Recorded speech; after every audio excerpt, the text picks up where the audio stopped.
Turn your mind on and your TV off. It's time to hear the real truth behind what's really going on.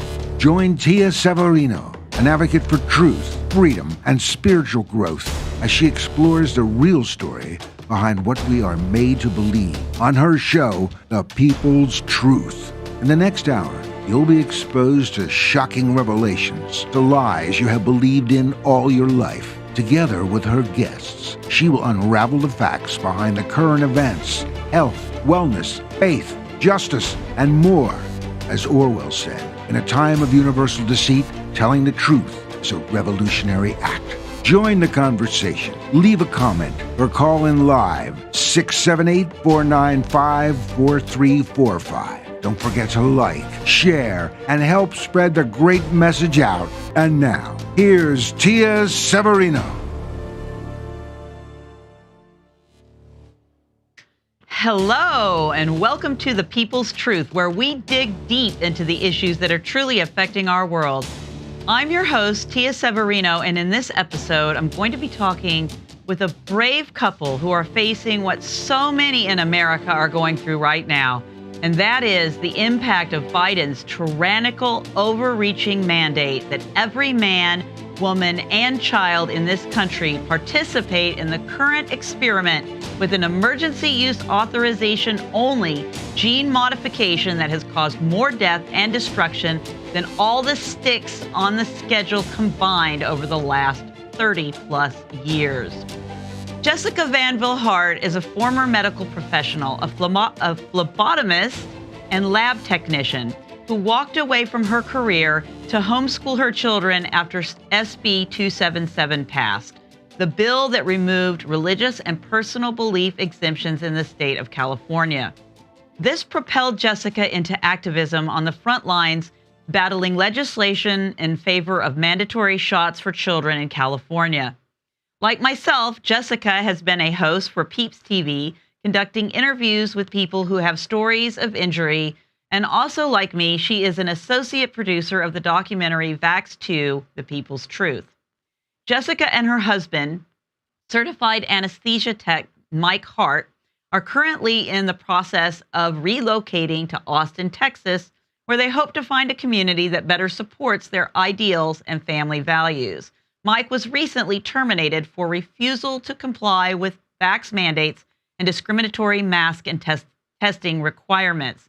I'm really actually very excited to be bringing Jessica on today, as we've been friends for several years now, and I just love her. I remember all the way back to the Periscope days, the early vax days when she was known as Elderberry Jessica. And she, famously for her elderberry concoctions that are great for the immune system. And she is very holistic and nature-minded like myself, loves to garden. So we have a lot of soul sister qualities that we share. And I'm just thrilled to be bringing her on. I wish it was under better circumstances, as we have bad news as for both her husband's career, and I mean, that's bad news when your husband is terminated and he's the main breadwinner, as he has been for several years now, and a complete upheaval of lives. And that is exactly why I wanted to bring them on today to talk about redefining your life, because so many of you I know are out there going through very similar circumstances and trying to figure out how you're going to go about your lives and reimagining what the future of your life looks like for your family. So without further ado, let me introduce Jessica. Welcome to the show. How are you, dear? Hi, I'm great. I'm so glad to be here. Thank you so much for having me. Absolutely. So let's talk about the beginning of your journey. I know we're going to do a switch here in about 12 or 13 minutes, and we're going to switch and bring Mike on by himself, and he's going to tell his side. But let's talk about your journey. So you were already committed to not vaccinating your children prior to SB 277, which in 2015 removed religious and personal belief exemptions in California. And it kind of pushed you out of the shadows and sort of pushed you out of the closet, if you will. Talk about what made you decide originally before SB 277 that you weren't going to inject your children. Well, and that's such a good question. I've been thinking a lot about the genesis of how all of this came about for me. And really, it stems from childhood trauma. And I wasn't going to talk about this today, but the more I thought about it, I'm like, this is so important to really talk about how I got here. Mm-hmm. And, I was a victim of childhood sexual abuse. Wow. And when I became a mom, I felt like there was some healing that needed to be done. And that urged me to look for ways of healing that trauma so that I could bring life into this world without passing some of that trauma on to my kids. And part of how I did that was seek out natural methods to birth my children. Because I had that belief that we could bring our babies into the world without intervention. I felt that to my very core, that this was something that was possible. And so I took Bradley method courses with Sawyer, who's going to be 18 in a few weeks. Wow. And it was something that brought up the idea of informed consent for me. Okay. And as we talked about, having different choices in childbirth, what to say no to, informed consent and informed refusal and all of those things, it brought the vaccine question to the table. And, I can't say that I was anti-vaccine. I wasn't. When I entered the medical field, I had my Hep B series, and we can talk about that on another show. But in learning all of this, I did learn how that injured me. But it took having a child to really ask the right questions. And so after I went through my childbirth education course, I felt like this was something that I needed to teach other women. I know how hard it was for me to process the trauma that I was dealing with and juggling that with this new role as being a mom. And I felt like it was really important to teach childbirth classes in my home. So I went through the training to be a Bradley method teacher, which I did in my tiny 650 square foot home on my living room floor. And I taught couples together how to bring their babies into the world without intervention and what choices they had in their birth experience and how to be a consumer in their birth experience.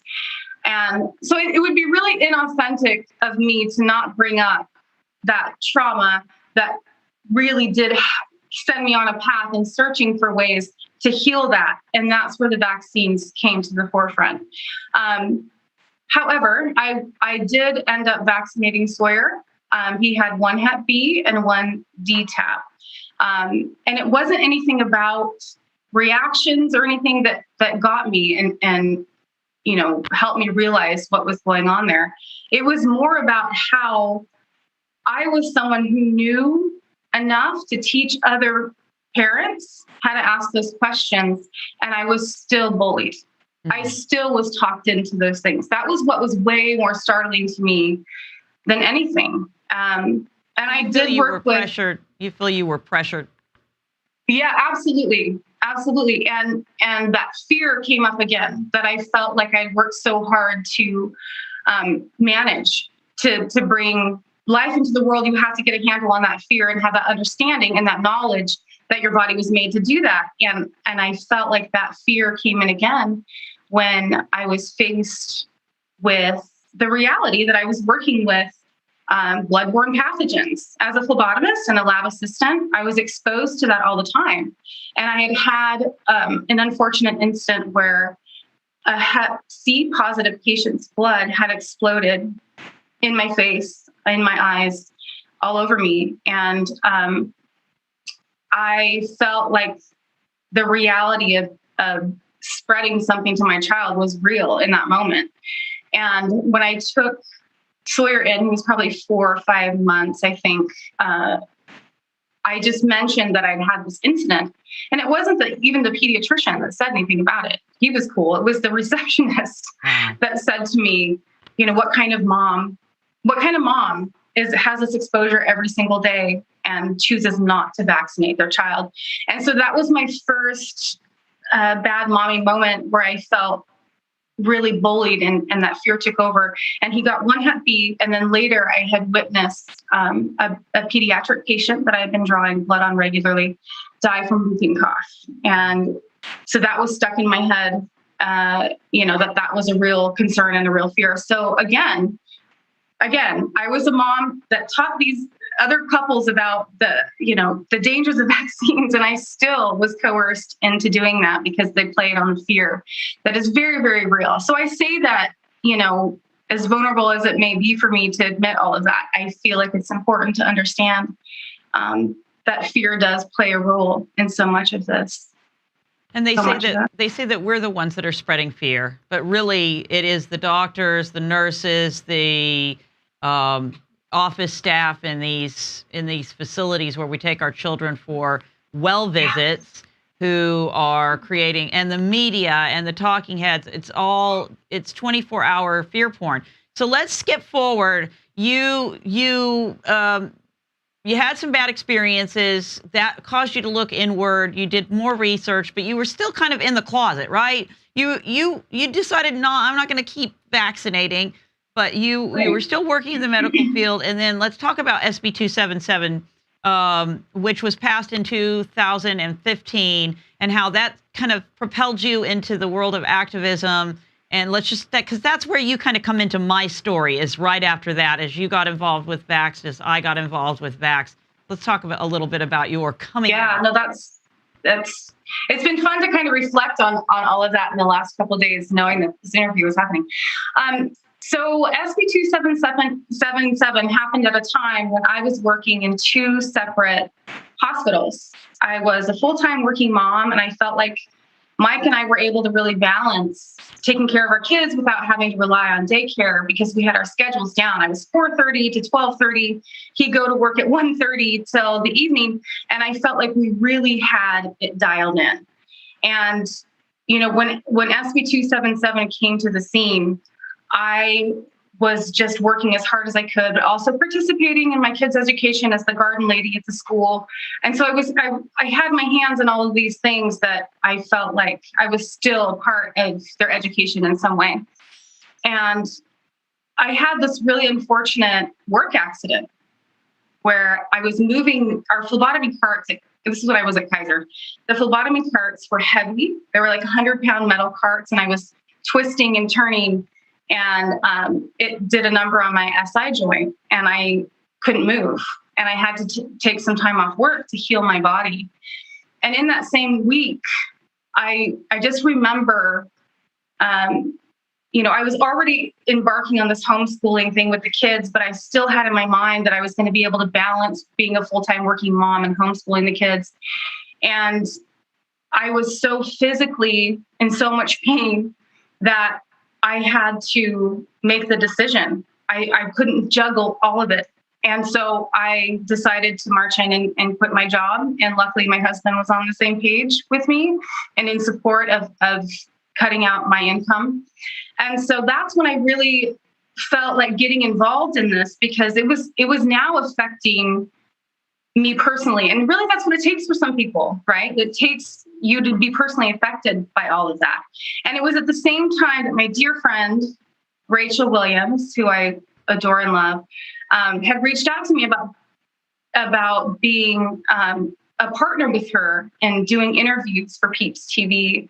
And so all of this just happened in this amazing cascade of events and a timeline that worked out where we could work together as partners and bring vaccine injury to the forefront in a way. And then it just went from there, where I started to go to rallies and be involved in the legislation that was coming down the pipeline in California. So that's that in a nutshell. And this is around the time that I think that we were really starting to become friends. And, you're watching what I'm doing out here in Atlanta. I'm watching what you're doing out there in California. And it was really kind of an exciting time. So we're getting ready to take a break here.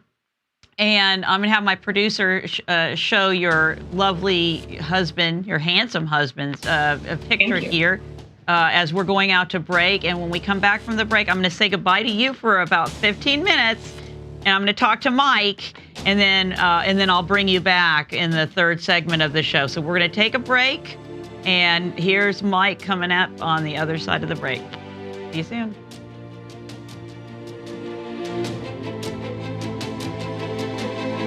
didn't take me more than a shift to figure out what was going on. It was a racket. It was, all the ethics and everything that, any healthcare professional learned in school just went out the window. And it became kind of a free-for-all at the expense of patients' lives. And everybody knew it. Every nurse I'd talk to knew that what was going on. All the doctors knew, but nobody cared. Essentially they all just became order followers. There was no liability to any healthcare worker in there. So, you give a financial incentive to admit these patients to the floor, remove liability, remove family, remove friends. It's a perfect storm. If masks work, then why can't family be in the rooms with their loved ones? You could do whatever you wanted to a patient and not be liable, except if a doctor prescribed the hydroxychloroquine, then they would be liable, lose their license, and punished. And that's kind of what happened. And for me, I couldn't just sit back and say nothing, because then I would have been a part of the problem. And as nurse, we're supposed to be the solution, for patients. So it was sad. It was a really, really difficult thing to experience. It is the highest level of corruption that there is. People actually are being murdered because of this.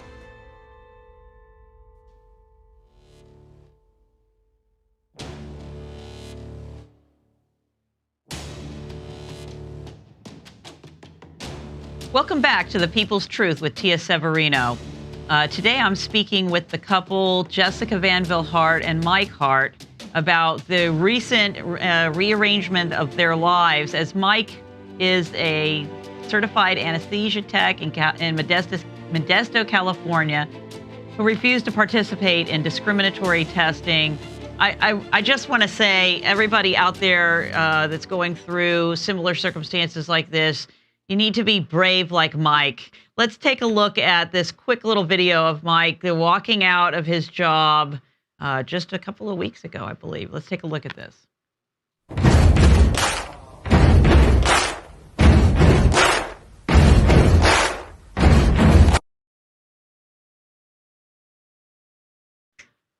So amazing. Everybody out there needs to be brave like Mike, but let's talk about what that took for Mike to be able to stand his ground against these discriminatory testing and mask and vaccine mandates in California.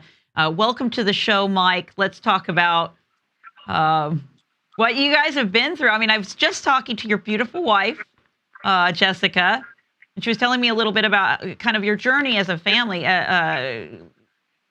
God bless you for being so supportive, to be willing to take on the role of sole provider when Jessica quit her job so that she could stay home and homeschool your kids. You've had quite a journey to the point where you are right now. Would you like to touch on that a little bit, and then maybe talk about what happened with your job and why you decided that it just wasn't worth it? Sure. Yeah, absolutely. And it's nice to be here with you today. Thanks for having us on. Yeah, when Jessica decided that it was best to concentrate solely on taking care of the kids' homeschooling, I had actually just gotten hired on as a certified anesthesia tech, and was making more money than I had in the past. And, we were in a fortunate position to be able to do that. And so, we lived on a lot less before. And so we knew that we could do it. And something that Jessica didn't mention earlier was that, 2015 SB 277, it was our oldest son who was in the position to be forced into vaccination or forced out of school, because he was going into 7th grade, and there's those checkpoints. Mm-hmm. And so, kids starting school have have all of that stuff taken care of, and then when you hit 7th grade, if you were kind of grandfathered in there, that was the point where he would have had to do it. And so, of course, we weren't going to do it. We pulled him out. Our youngest was in 3rd grade, I believe. And so he would have been grandfathered in for a few more years. But he decided pretty soon after our oldest had been staying home that he wanted to as well. And he used the line that Sheila Ely had kind of made famous for a little bit there in the circles that we run in, to get off the bus. Yes, get off the bus. Absolutely. Yeah. So that's what he told his mom, and she was like, "You're right. Let's go." And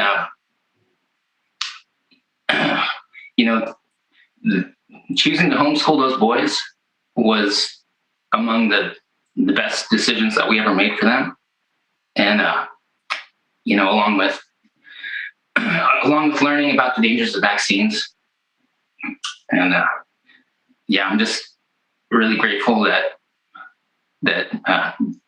Jessica really took the lead on learning about that stuff, because it wasn't on my radar, and because I never needed to know about it before, Mm-hmm. And so, we just took the challenge, and things were fine for a long time. But yeah, these mandates that have now hit, I knew where it was all how it was gonna end. I knew it was gonna be difficult. I knew that I would lose my job, and I wasn't really prepared for just how depressing and like emotional that whole process was going to be also, but very necessary, like absolutely necessary. And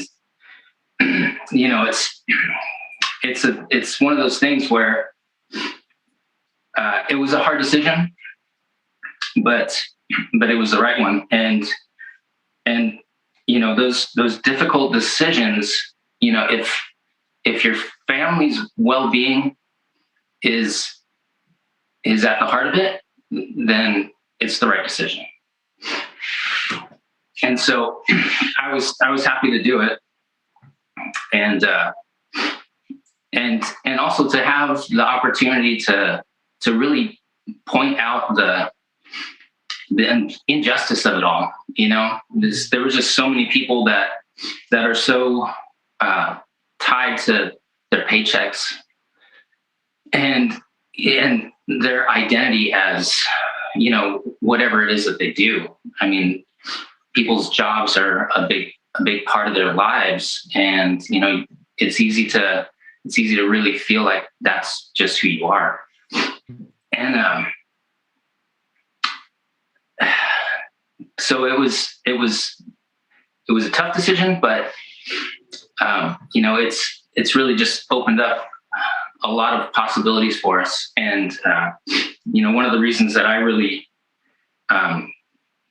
felt good about taking on this challenge was to be an example to my kids. Like, I wanted them to see that you don't have to be stuck in this contemporary idea of what you're supposed to do.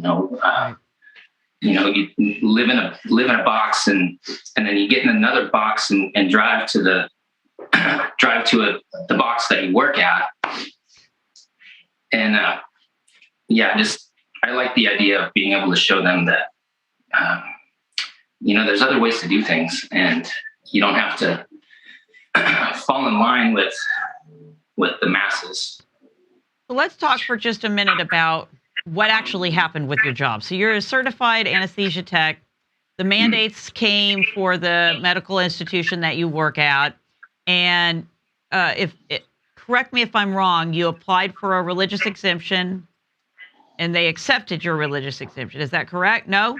No, actually, so what had happened was when the California Department of Public Health set forth this mandate for medical personnel, if you were vaccinated already, then you didn't have to go through you didn't have to jump through any of the hoops that they're putting in front of everybody else. The unvaccinated staff were required to test twice weekly for COVID with an antigen test. And so it would be self-administered, just a little swab. And so one of my first questions to management was, what's the accuracy of these tests? And they kind of chuckled and they're like, 30%. I said, well, that's how is that okay? Yeah. And they weren't clear of, is that 30% fail rate, false positives, false negatives, whatever. But 30% is not good odds in any of those. Right. And if you popped a positive on the antigen test, then the PCR was the follow-up as a confirmation. And of course, that one isn't any better. It's actually probably worse because, that test was only given an emergency use approval and it's failed its full review. So it's getting pulled at the end of the year, but they knew this months ago and they're still been using. Mm-hmm. Yeah, it's a faulty test. And so my biggest objection to this whole thing was, and it's widely known, the vaccinated population can catch it and spread it. So why are they allowing that portion of the staff to walk into the hospital as a Trojan horse? Right. And, be able to subject these this at-risk patient population just because, they've complied. And so really, it was clear to me that this is absolutely coercive. They're making the unvaccinated staff's life as difficult as they can until you just submit. And so I wrote an email to the director of the OR, manager that I dealt with, and the head of HR, just outlining that I won't be participating in this. This is designed to vilify the unvaccinated population by providing one-sided data, and I didn't want to be a part of skewed data. And everything that I've already told you, I put, that was in the email. And so I heard back pretty quickly. We had 3 or 4 meetings where, they were not offering any compromise. The only thing that I was told was a couple of things I'll share. Was, this probably isn't going to last forever. So can't you just do it for a little while? And of course, no, this isn't about me trying to keep my job. This is about the discrimination and the coercion that this mandate is forcing hospitals to participate in. And so, I presented them with an option. Why couldn't they be a leader in the community about this? And if they have to test, then test everybody. Mm-hmm. Set a higher standard. But they were uninterested in doing anything over the minimum that the mandate required of them.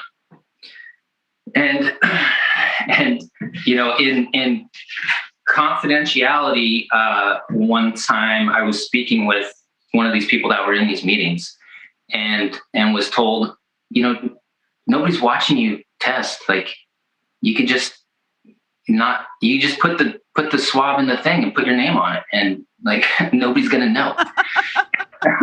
Wow. Yeah. Well, I mean, so basically you were given 100 different ways to game the system, but they just wanted to force you into some sort of compliance, even if it was superficial, even if it really didn't make a difference in the long term. They're just like, we've got to play the game with this board set rules, and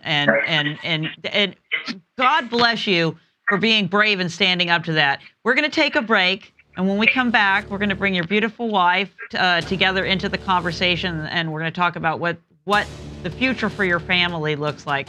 We'll get to that right after the break.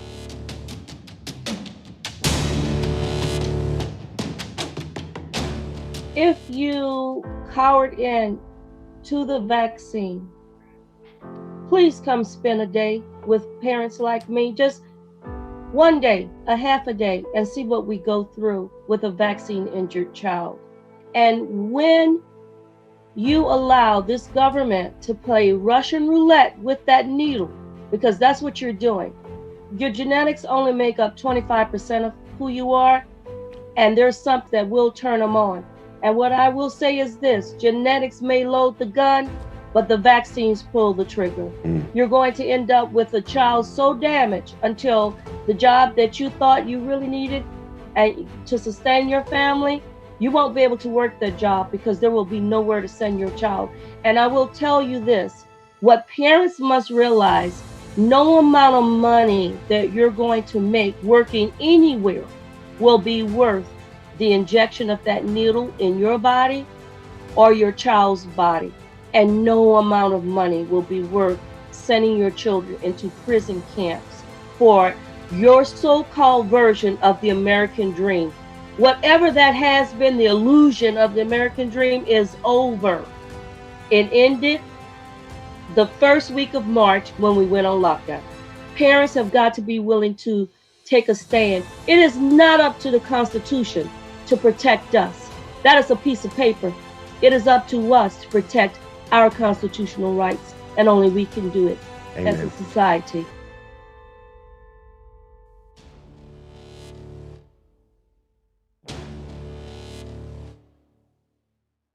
Welcome back to The People's Truth with Tia Severino. In this episode, Redefining Your Life, I'm interviewing couple Jessica Vanhille Hart and Mike Hart, who have really seen the transformation of their family go through many different stages, as they were are now both former medical professionals who have had to rearrange their lives because of the mandates. And so without too much more talking on my part, I'm going to welcome back to the show Jessica and Mike. I want to say for the audience who's watching, the reason that these two are on two different cameras is because they're actually in two different states right now. Jessica is in Texas and Mike is in California. So the two of you kind of saw the writing on the wall a while back, knew this was coming. Jessica, you did not leave Mike. You went to Texas to start preparing for your new life there. So there's no rockiness in the relationship. You're very much committed and love each other. And next Monday, you'll get to hold each other in your arms again, as Mike is going to Texas to be reunited with his family. So Mike, Jessica, welcome back to the show. Talk a little bit about what it's been like going through this, the turmoil of the last year and a half with what you knew was coming, and what really spurred you, Jessica, to make the shift to Texas to start preparing for you guys to have a life there. As it was clear what was going to happen, right? Yes, for sure. And it was clear for me, and I'll just make that distinction now. Part of honoring one another as a partner in your life is honoring where they're at in this journey. And Mike has been on the same page with me through this whole thing. But as a few months ago, I just felt like I had this overwhelming mama bear feeling that our kids are not safe. They're not safe. We're not happy here. They're not thriving. We need to get out. And Mike and I had to kind of work out how we were going to do that. We didn't know how long we were going to be away from each other. It's going on 6 months. We had no idea that it was going to take that long, but we had an amazing opportunity here in Texas for my son, my oldest, Sawyer, to take on an internship with Children's Health Defense. And so everything just, again, when you make the decision, you have to make the decision, right? Right. It all just lined up to make sense for us to be here. And so that's what we've been doing as a family, putting down roots here in Texas while Mike has been in California to kind of tie up loose ends. And I'm so proud of all the work he's done. He's done it all himself, along with the help of his friends and my mom, but he's the one that has got our house ready to sell, sold our house. We closed escrow on the 12th. Nice. I mean, all of this has just been a crazy roller coaster, but it was important for me to make that choice. And Mike wasn't ready to step with me in that time. And it was just shortly after that his job was threatened. And like I said earlier in the segment, like sometimes it has to affect you. Sometimes it has to personally have an effect on you for you to understand what your role is and what your part is. So I think, again, that's part of honoring where your partner is at as a couple, is just to know what needs to happen next for them. So, Mike, let's hear from you. What was it like when Jessica says, "I'm out of here. I'm done. California is sinking ship. I want to get out before they run out of lifeboats. I'm going to Texas." What was that?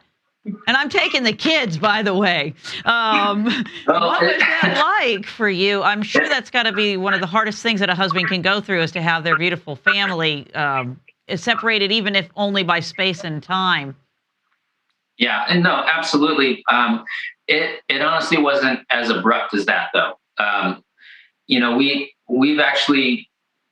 did this trip the year prior, and Jess and the boys stayed out at the autism center and volunteered their time for about 3 months. And so, but at that time, like, we all knew, like, everybody's coming back. We're still living here. But this time around, there was a lot up in the air.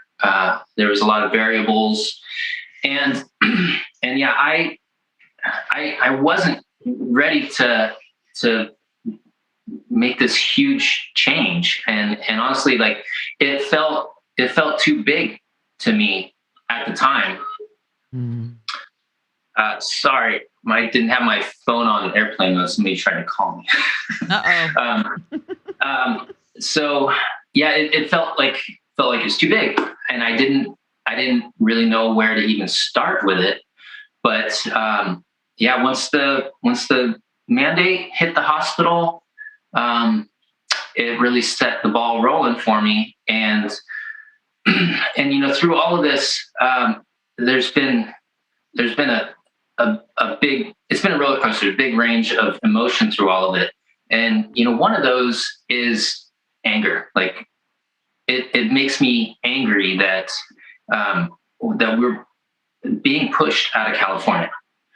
And even though, that in some form or another, like, that was going to be our plan anyway, but being forced to make that decision when I wasn't ready to, it bothers me. But, it's once you just do the first thing and, like, put one foot in front of the other, and, the solutions present themselves, and you just got to go into those decisions with, your best interests and your family's best interests, health and well-being. And so, being forced into it, not happy about it, but the absolute right choice for our family, for sure.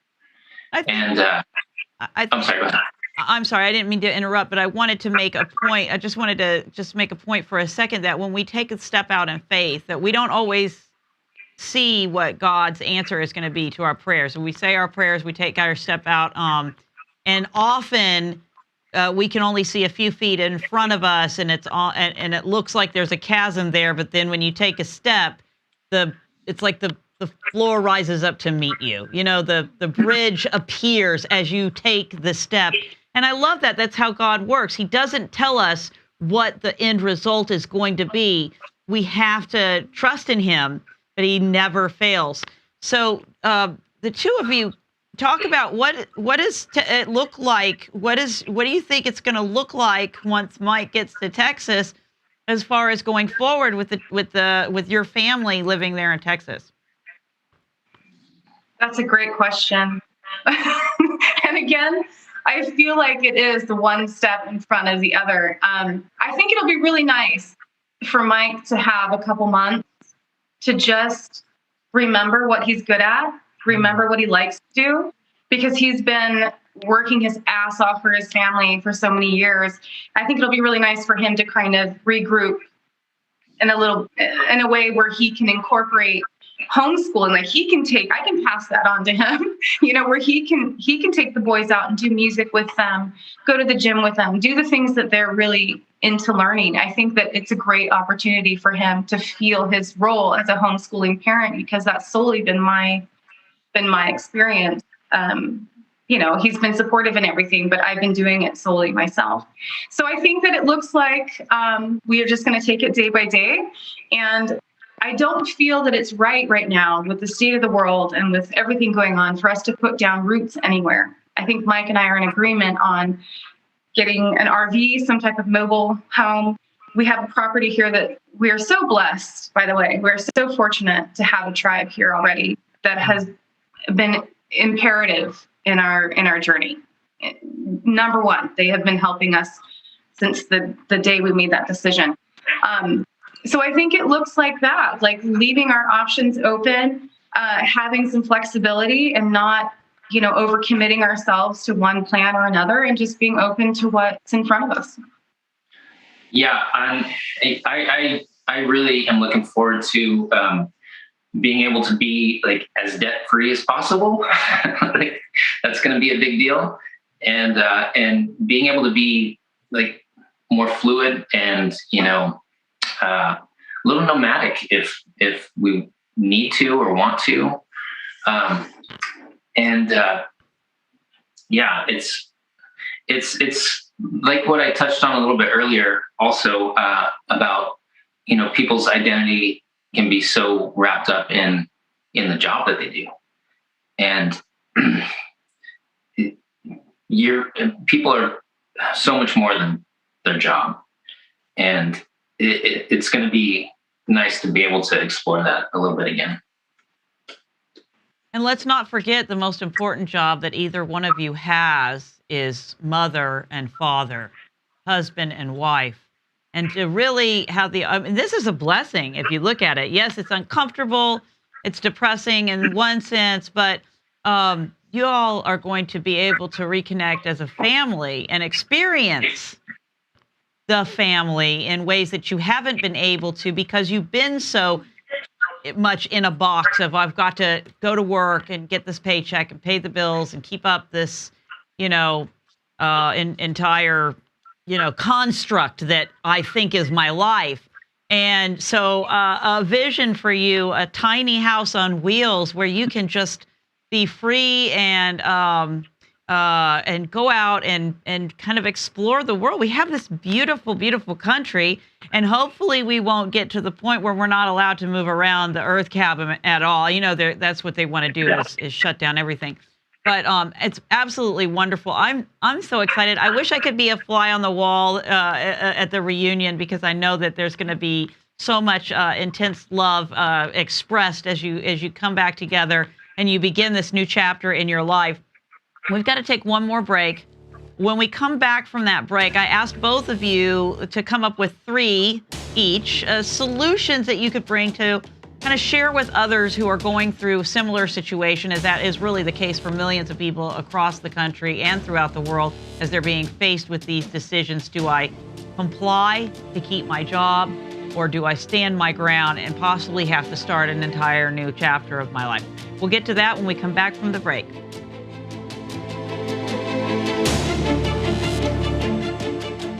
If this content resonates with you, don't forget to subscribe to our channel at uimedianetwork.org to stay updated with our uncensored shows. Also, like and follow us at UI Media Network on Facebook, Instagram, YouTube, Twitter, and almost all your favorite podcasting platforms. Most importantly, if you're being censored on social media, write to us at contact@uimedianetwork.org to get your message out. And remember, keep raising that frequency.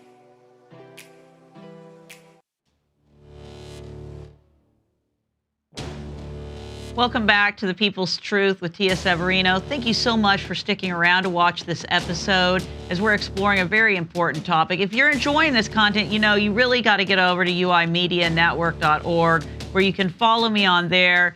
As social media overlords are censoring our every move. We really need your help. And to be honest with you, every time I do one of these episodes, I think, is this the episode that's going to get me permanently banned from social media? I'm telling you, you just don't know. This might be the last time you get to watch me on YouTube or Facebook. So make sure that you're signed up over on uimedianetwork.org so you never miss a single episode of The People's Truth, as we will not censor our guests and we will not stop bringing you the topics that really, really affect our world today. So my episode today, Redefining Your Life, the beautiful couple, Jessica Vanhille Hart and her husband, Mike Hart, who are really rearranging their lives to follow what they believe so passionately in. And as I know, there's so many people out there that are going through this, having to decide, do I keep my job? I have to comply with something I really don't want. And I would say to you, just as a preface to this segment, if you take part in the experiment in order to keep your job and you're severely injured, you're going to lose your career anyway. Or if you, God forbid, pass away, that you won't be able to provide for your family at all. You'll be gone. So Mike and Jessica, I asked you yesterday when we spoke in preparation for the show to come up with 3 of your top solutions that you can share with people that are going through. And if you guys want to just bat back and forth, Jessica 1 and Mike 1, and we can go back and forth that way. What is the most important thing that you would want to share with somebody faced in the situation that you're in, where either one parent is going to have to quit their job, stay home, take care of the kids because of the mandates that have just now are rolling out for the kids 5 to 11 with this stupid jabs, or facing the loss of this sole provider for the family because of these mandatory jabs for work? What do you say? I'll start. Yeah, I think number 1 is prioritize. Don't comply. Make sure you make up your mind about what you hold dear to you, what beliefs are important to you. Make sure that you have that straight in your mind, because once you make that decision, every other decision after that becomes easier and more focused. So don't comply. Do what you can to be punk rock about your situation. I mean, we're in this time and space right now where anything goes. Like, make up your mind about what that is for you. Talk to your family, talk to your partner, talk to your kids, involve your kids in some of this decision making. Like, this is a time to really just lay it all out on the table as a family and talk about what's important to you. So I feel like that is so crucial, is to just make up your mind about what it is, what hill you're going to die on, what it is you're willing to do, what you're willing to sacrifice, and then go from there. So make non-compliance your top priority, and know without a doubt where you stand on this issue, right? Okay, good one, Mike. Yeah, and along those lines, talk about it. Talk to your friends, talk to your family, and a lot of this whole lockdown, pandemic, whatever, it's really felt like it's been contrived to keep people from talking, social distancing, the mask wearing, just making people afraid to be around each other. There's once you put it out there, and you'll see pretty quickly, like, you're not alone. There's other people, a lot of other people that hold the same ideals, ideas, fears. And, once you, that same thing, put one foot in front of the other, the solutions begin to present themselves. So communication, for sure. Like, you gotta, and a lot of that is like even just talking it out, like sometimes just getting those words out of you. You didn't always know that they were in there, like just say those things, and the next thing will happen. So speak up and maintain open lines of communication with people that are important to you in your life, because they're may or may not be on the same page as you, but if you don't ever express and communicate with them, and how are you ever going to help them to maybe even make a better decision for themselves? Absolutely. Yeah. All right. Jessica? Yeah, I would say, don't limit yourself either. You're not a one-trick pony. You can assess your talents, assess all of your skills, and it's time to think outside that box of what it is you're actually good at and what it is you love, and putting those two things together and creating a new life. And that really is essentially what we all want, right? To be able to do what we love to do every day, make money doing it. And it takes a lot of self-reflection and really just assessing what your skills and your talents are, and stepping outside of that for a minute to just appreciate, what talents you have in this world and what you bring to the table, and what it is that you can do that you could potentially make money or work out some sort of trade in the community living system. Like, I am doing all the gardening and cooking right now. And those are the two top things that I love in my life, is gardening and cooking. And I'm doing that in exchange for having space here on a property. So just think outside the box. And don't be afraid to reimagine yourself in whatever new way that might actually turn out to be. Okay, Mike? Well, and don't be afraid to do, well, it's hard to say don't be afraid, but like, do scary things, like, yeah, do scary things. That's great. Be brave. I wasn't ready to walk away from California and sell my house, but all of this stuff just really kind of came together at the right and wrong time. It's really both. And I can't believe what the housing market thinks my home is worth. But that's really what is our saving grace in this. And we always knew, like, this wasn't going to be the place that we were going to live forever anyhow, but this is affording us the jump start into whatever comes next. So be brave like Mike, and do scary stuff. Okay, Jessica. I think it's really important too to just shift your priorities and your expectations. When you think about, like, throwing yourself into a career and walking through that door and clocking in every day, like, what is that affording you? Do you need cable? Do you need when it comes down to the bare bones things? This has been a huge thing for Mike and I, that we've never gone through this as a family, where we are able to part with all of our belongings, and we're able to say, this is replaceable. This is something that we can live without.